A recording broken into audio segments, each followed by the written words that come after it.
சேப்பாக்கத்திற்கு அருகில் வேலூர் மாவட்டத்தில் அமைந்துள்ள ஞானமலை முருகர் கோவில் பண்டைய கால ஞானம் மற்றும் தெய்வீக மரபுகள் நிறைந்த ஒரு புனித தலமாகும்.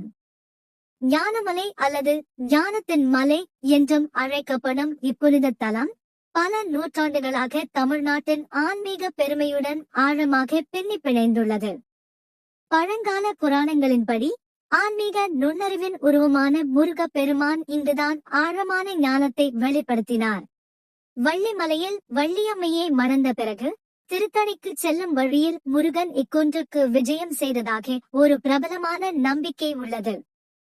குன்றின் உச்சியில் காணப்படும் கால்தடங்கள் முருகப் பெருமானின் திருப்பாதங்கள் என்று பல உள்ளூர் மக்களால் நம்பப்படுகிறது.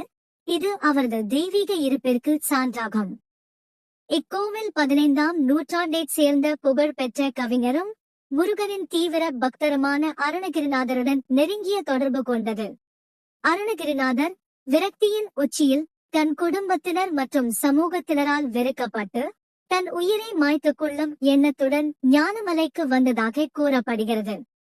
இந்த முக்கியமான கட்டத்தில் முருகப்பெருமான் அவருக்கு காட்சியளித்து தனது தாமரை திருவடிகளை காட்டி ஆசிர்வதித்தார். அருணகிரிநாதரின் திருப்புழல் பாடல்களில், குறிப்பாக ஞானமலைக்கு அர்ப்பணிக்கப்பட்ட பாடல்களில் இந்த ஆழ்ந்த அனுபவம் தனித்துவமாக பதிவு செய்யப்பட்டுள்ளது. அங்கு அவர் இந்த மாற்றத்தக்க சந்திப்பை பற்றி கூறுகிறார். அருணகிரிநாதரின் வாழ்க்கையிலிருந்து பெறப்பட்ட இந்த உள்ளகச் சான்றுகள் குன்றின் ஆன்மீக முக்கியத்துவத்தை உறுதிப்படுத்துகின்றன. வரலாற்று ரீதியாகவும் இக்கோவில் ஒரு குறிப்பிடத்தக்க கடந்த காலத்தை கொண்டுள்ளது.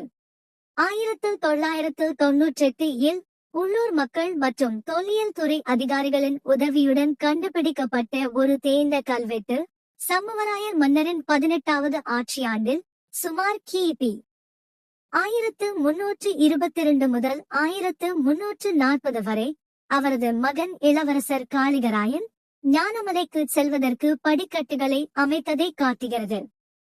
இது இத்தலத்தில் நீண்டகால யாத்திரை மற்றும் வளர்ச்சியின் பாரம்பரியத்தை காட்டுகிறது.